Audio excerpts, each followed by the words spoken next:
Dan tempat yang paling dibenci oleh Allah adalah apa? Pasar. Berarti nggak boleh ke pasar Pak Ustaz? Ya boleh. Kalau nggak ke pasar nggak masak berarti. Maksudnya apa? Maksiat, kemungkaran, kebatilan, kebohongan, penipuan itu letaknya di pasar. Makanya dibenci. Kalau seumpama pasar itu pasar yang jujur, kebanyakan orang waktu sholat semua istirahat, sama-sama semuanya sholat, berarti pasar sudah hilang keburukannya, berarti dicintai oleh Allah.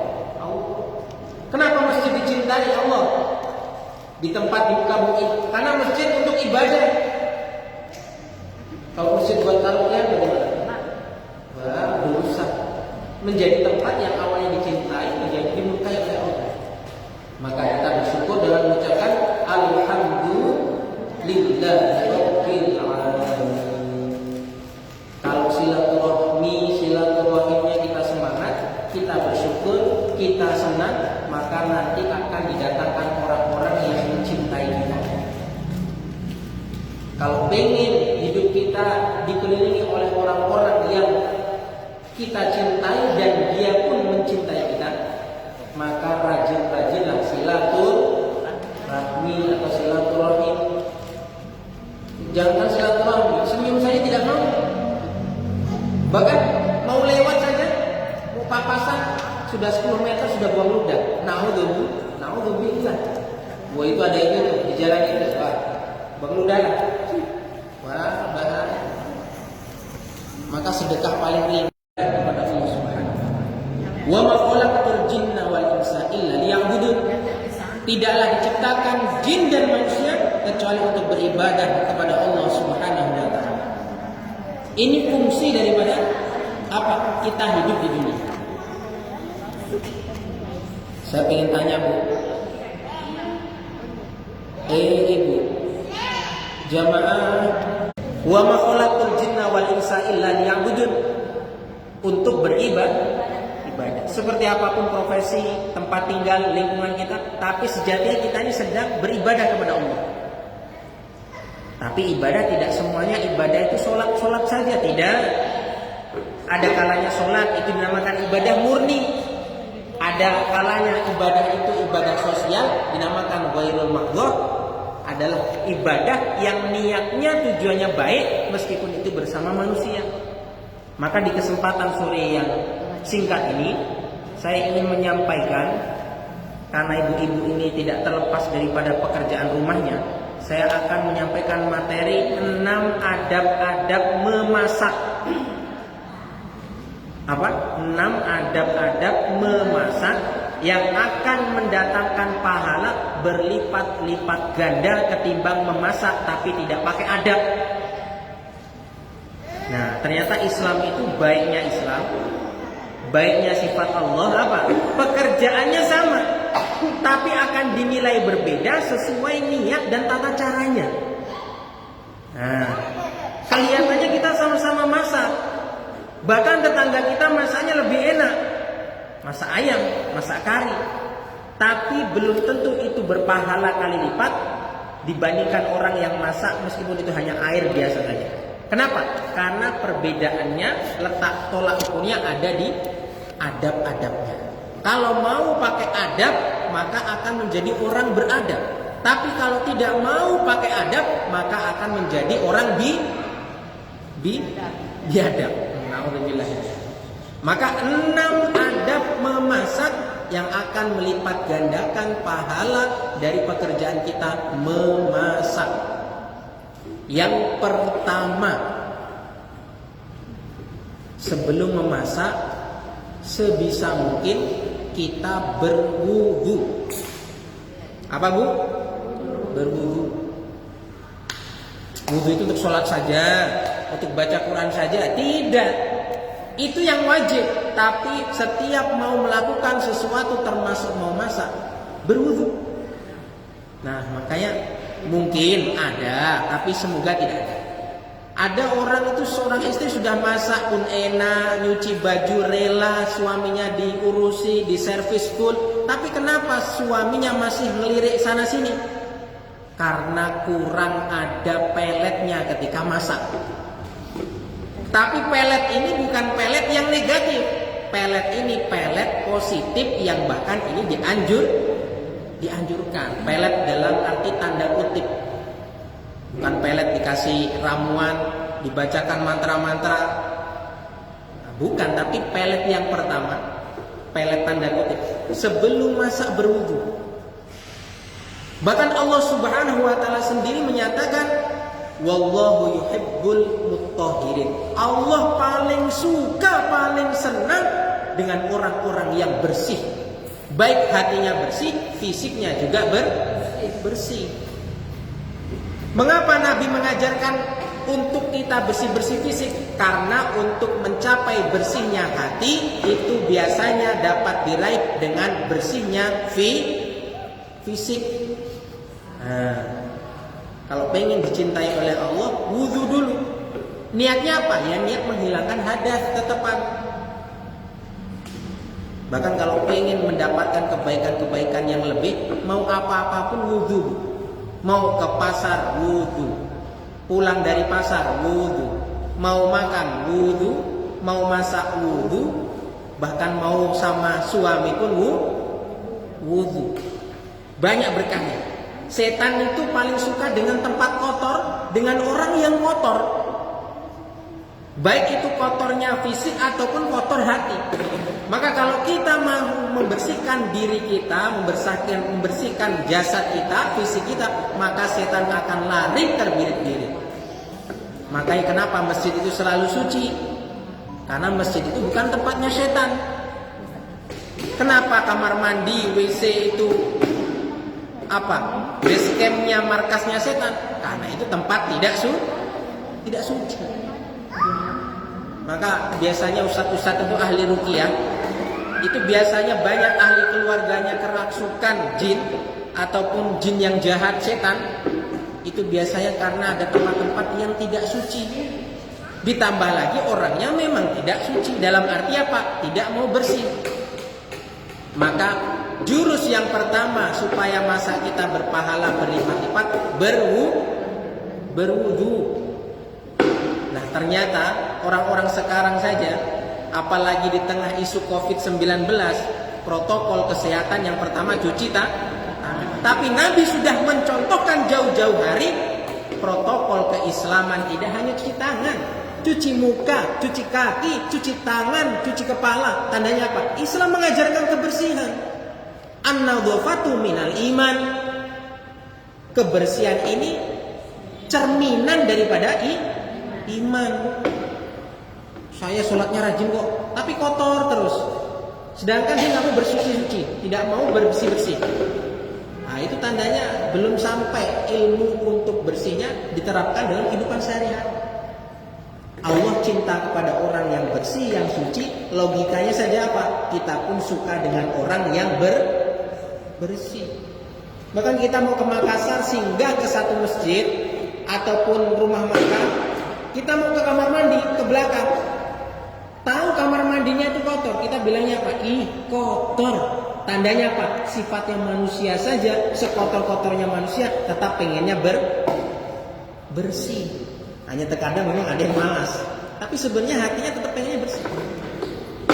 Bahkan nasihat guru kami mengatakan apa? Sejahat-jahatnya orang, kalau dia mau cari istri, pengennya dapat istri juga yang solehah, walaupun dia bukan soleh.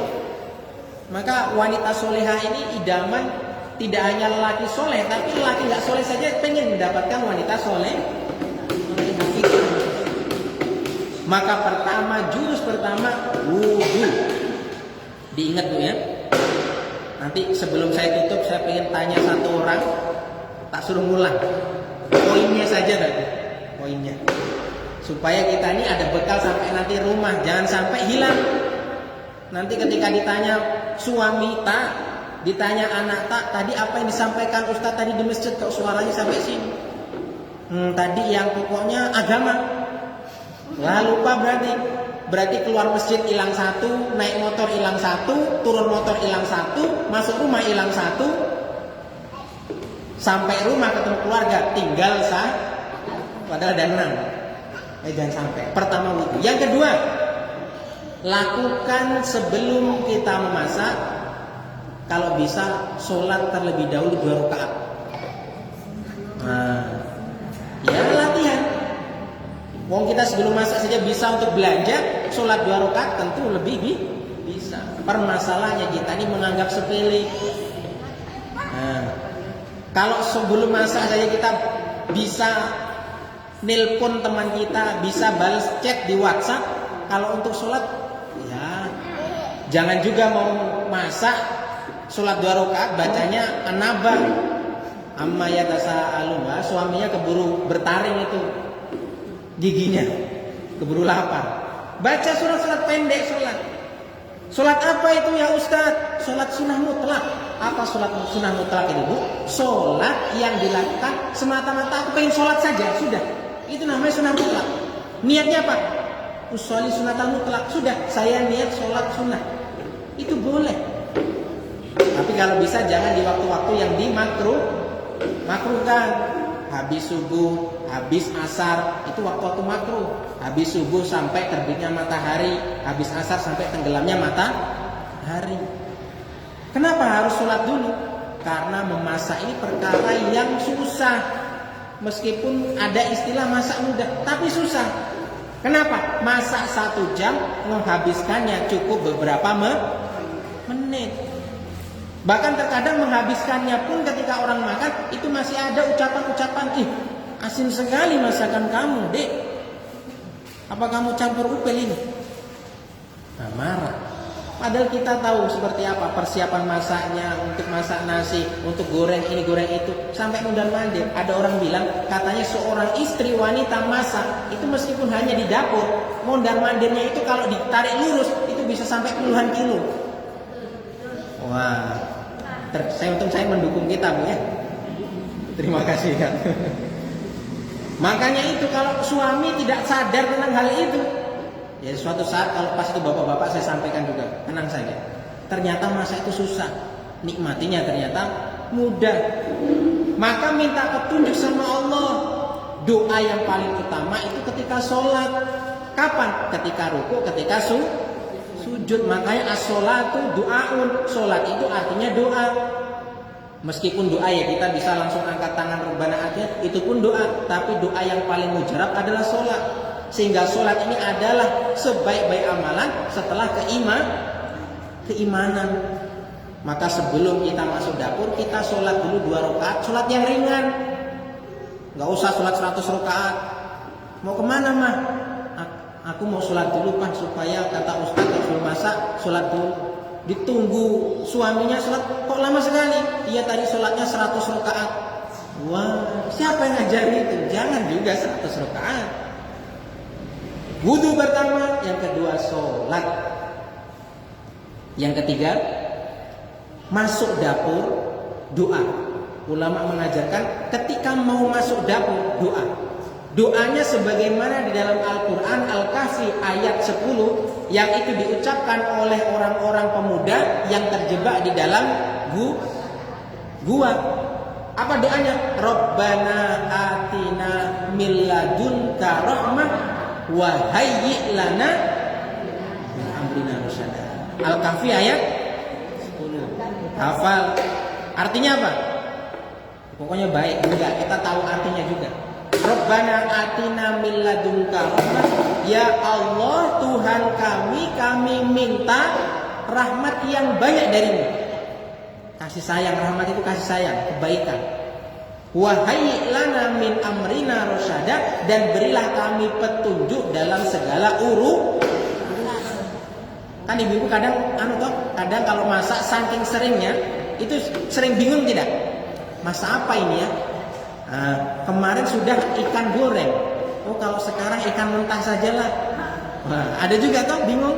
Itu kalau bingung biasanya karena nggak doa.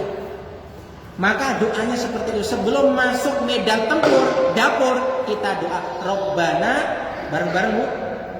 Atina min ladunka rahmah wa hayyi' lana min amrina rasyada. Rasyada itu petunjuk. Ada namanya orang Rosyidah, petunjuk. Minta petunjuk sama Allah lewat doa. Ini sudah poin yang ketiga. Poin yang keempat. sifat. Setiap megang sesuatu, mau melakukan sesuatu, potong ini, potong itu, ngelepas ini, ngelepas itu, mau ke sana, mau ke situ, ucapkan bismillah. Nah, sekarang ada handphone Android, itu saja takut orang itu nanti HP-nya hilang, ditemu orang, datanya dicuri, foto-fotonya dikirim, makanya ada sistem safety-nya, keamanannya dengan membuat apa? Sandi.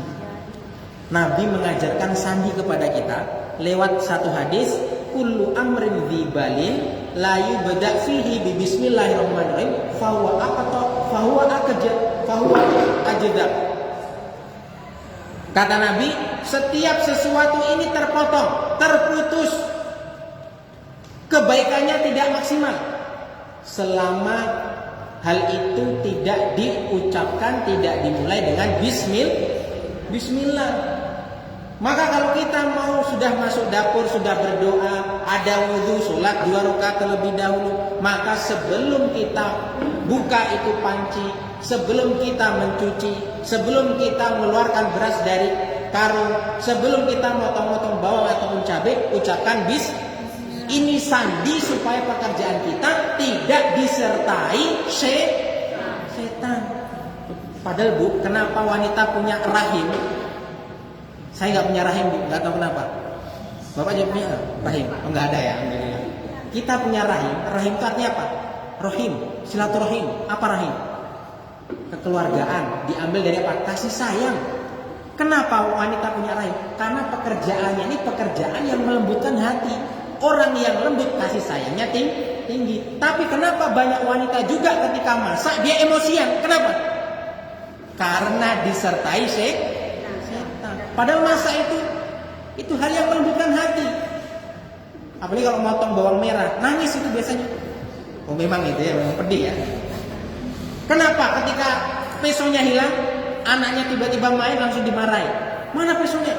Kamu nih ibu sudah masak dari tadi, peso tidak ada. Kenapa? Jadi sifatnya bukan rohim lagi. Karena pekerjaannya disertai setan.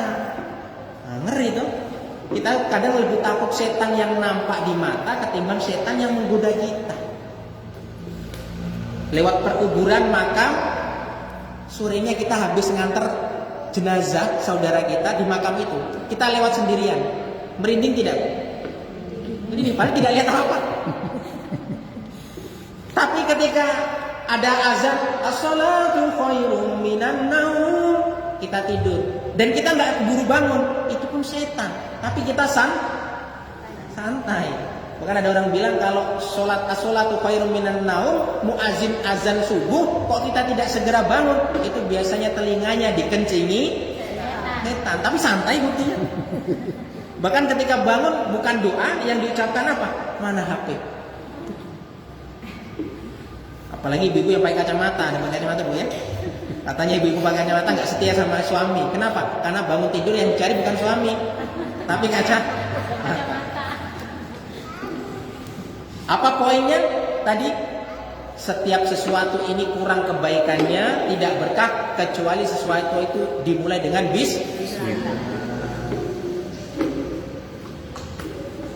Mau naik bis kota ucapkan bismillah. Mau pecahkan bisul pakai bismillah.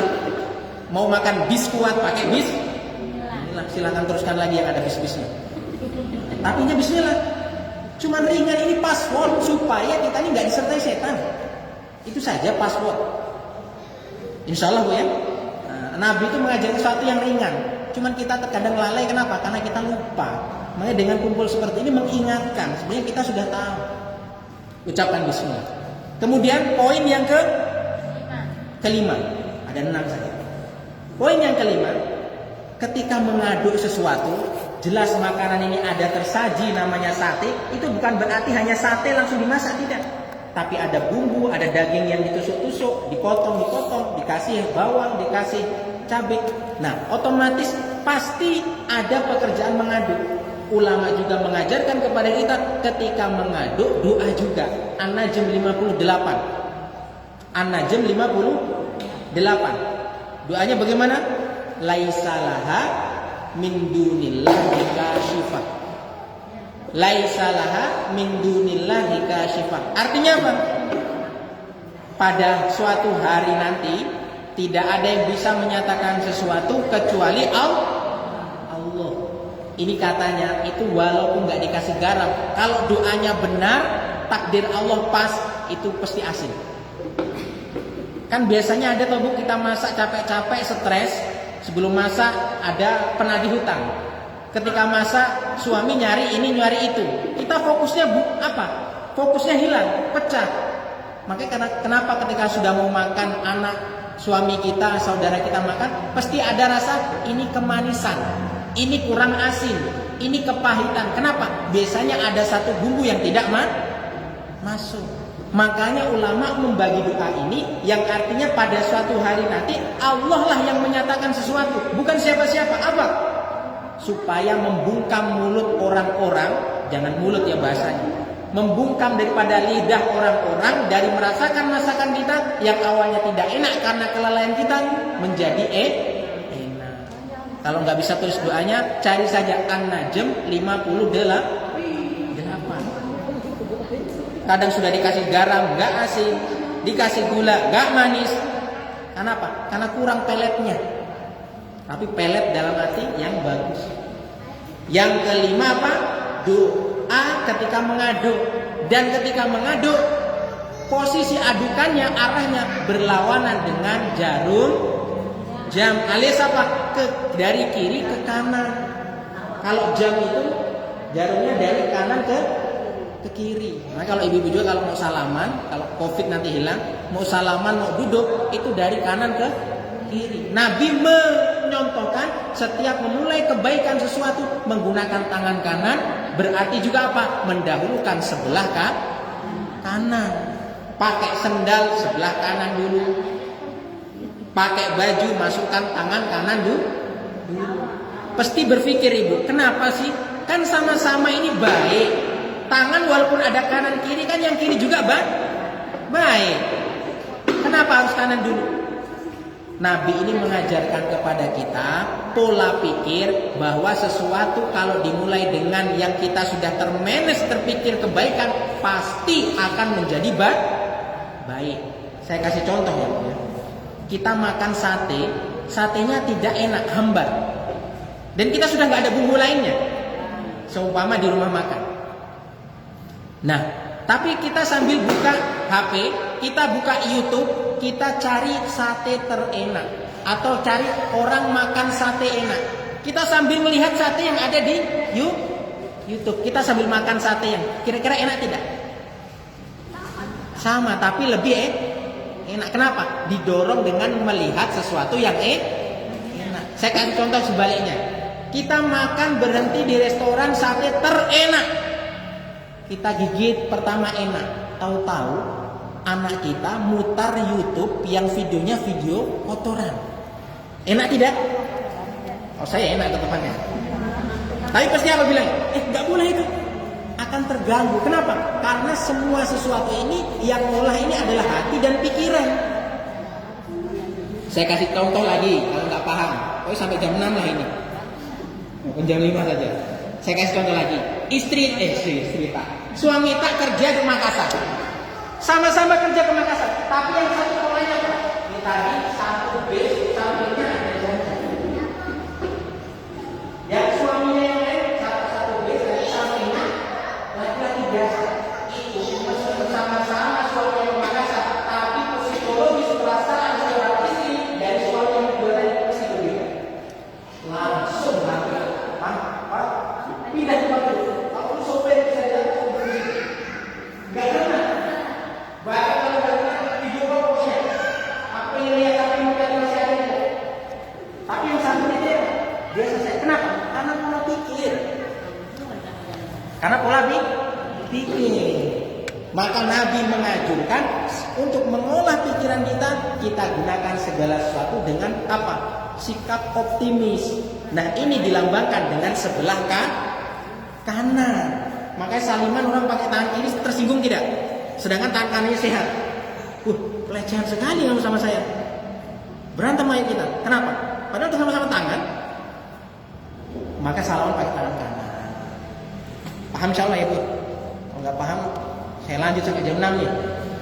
Tadi udah informasi sampai jam 5 sudah.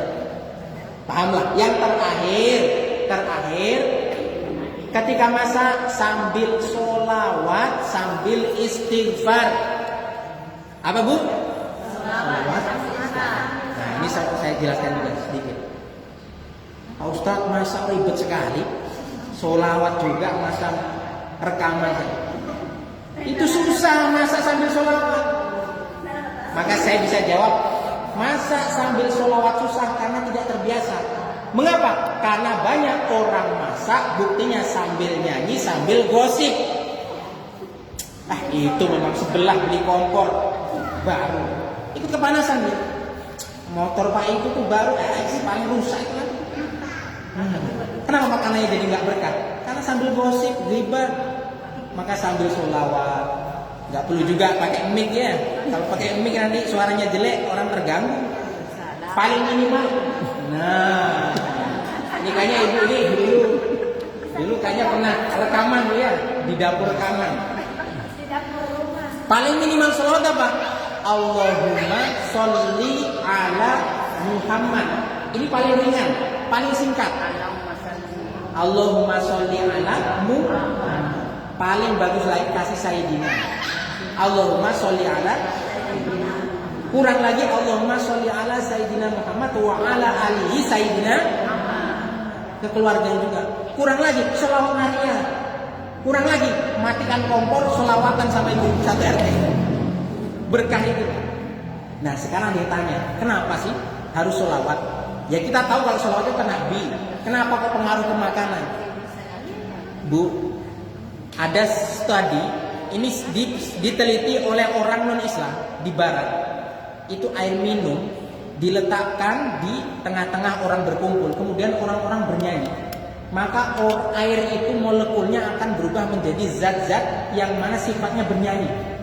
Kalau yang dinyanyikan keras seperti rock, maka orang yang minumnya dari air tersebut yang dibacakan di sekeliling orang yang bernyanyi rock, nyanyi keras, maka akan mempengaruhi psikologis perasaan orang minumnya. Maka kenapa bapaknya suka teriak-teriak, anaknya jadi teriak-teriak?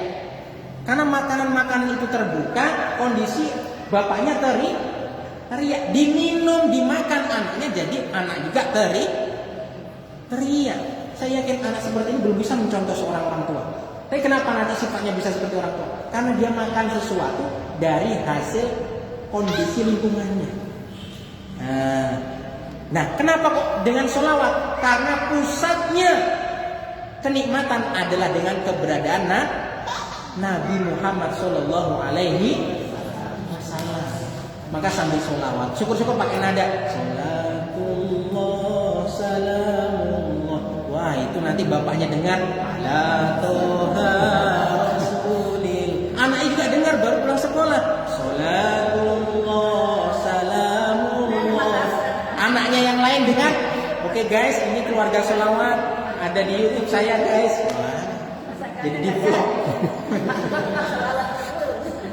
Tapi tidak apa-apa. Seminimal kita sholawat sekali. Allahumma sholli ala Sayyidina. Baru yang terakhir istighfar. Kenapa? Karena perjuangan ibu-ibu di dapur ini perjuangan yang melelahkan. Maka doa yang paling utama apa Bu? Bukan minta pahala, tapi minta dosa kita diampuni. Maka doa untuk jenazah apa? Berikanlah pahala untuk jenazah. Enggak. Tapi Allahumma ighfir lahu warhamhu. Ampunan dulu. Kalau Allah sudah ampuni, pahala sudah datang dengan sendiri. Maka kalau kita sedekah sama orang, nggak usah bilang supaya doakan saya ya pahalanya banyak. Allah lebih tahu. Tapi lebih doakan apa? Doakan saya supaya jadi lebih baik saya, supaya Allah ampuni dosa saya. Insya Allah. Nah, 6 perkara ini tidak hanya kita hafal, kita ingat, tapi dipraktekkan. Apa Bu? Dipraktekkan insya Allah. Kalau ini sudah dipraktekkan, tinggal hubungi Bapak sini, Bapak ini hubungi saya untuk siap menerima jamuan. Itu demikianlah. Karena janjinya jam 5, alhamdulillah sudah pas jam 5. Semoga apa yang disampaikan ini bisa bermanfaat. Boleh Bu, sebelum saya tunjuk mungkin satu orang saja yang bisa mengulangi 6 perkara adab dalam memasak. Semoga yang berani ini. Nah, berarti akan mengamalkan terlebih dahulu. Ayo Bu, siapa Bu? Hah? Ada yang minta ulangi dari yang pertama apa yang Waduh. Ya, saya ulangi sekali ya. Jadi ini runtutannya sesuai dengan urutan. Supaya kita ingat. Pertama Pak, wudhu. Habis wudhu, sholat. Supaya kotornya nggak kita sholat. Kemudian masuk dapur Nah, kemudian megang sesuatu, ngaduk sesuatu dari kiri ke kanan, ucapkan doa. Yang terakhir apa? Selawat istighfar. Ada enam. Kalau salah dihukum. Hah? Selawat? Saya selawat itu. Oh ya. Ya selawat itu saja yang sering. Salatullah, salamullah. Ini permintaan ibu ini. Ya kita sama-sama Bu ya. Siap? 3, 2, 1. Salatullah, salamullah ala toha rasulillah. Salatullah, salamullah ala yasin habibillah. Tawassalna bibismillah wa bil hadi rasulillah kulli mujahidillah bi amil bariya Allah. So bukan sa tapi sholatullah, bukan salatullah tapi sholat. Nah ini kalau ada orang berantem bacakan sholawat pasti berhenti. Suami tak marah karena capek, nggak ada makanan. Mana makanan ini? Dari pagi nggak masak. Buktikan kalau nggak boleh. Buktikan. Tapi kalau kita malah nyanyi, kalau kita cuma malah nyanyi coba. Sudah suami capek, marah nggak kita masakan. Padahal itu pun bukan salah kita, karena nggak ada uang. Tapi kita malah nyanyi. Nyanyi apa? Abang jarang pulang. Nah, tambah marah dia. Ayo kalau salah nggak mau. Ayo Bu diulangi Bu, satu orang Bu, ulangi dari 1 sampai 6. Baru saya tutup. Siapa yang siap? Ya. Saya kalau tidak siap saya tunjuk. Ya, berarti. Gak usah takut Bu, gak usah takut. Karena. Oke. Ya kita Bu boleh. Adab-adab memasak. Ya singkat saja, judulnya saja. pertama adab-adab, Ya. kedua salat, ketiga sebelum ke dapur kita membaca surat ayat, keempat sebelum melaksanakan sesuatu di dapur kita membaca bismillah, Mantul. keenam salawat dan istighfar. Iya. Ya. Kelima membaca surat An-Najm ayat 58. Ya. Mengaduk dari kiri ke kanan sambil baca An-Najm 58. Ya, kayak putaran-putaran. Demikianlah, jelas ada kurang atau tidak jelasnya itu dari pribadi saya sendiri, betulnya dari Allah Subhanahu wa taala. Kita tutup dalam doa kafaratul majelis. Subhanallah. Assalamualaikum warahmatullahi wabarakatuh.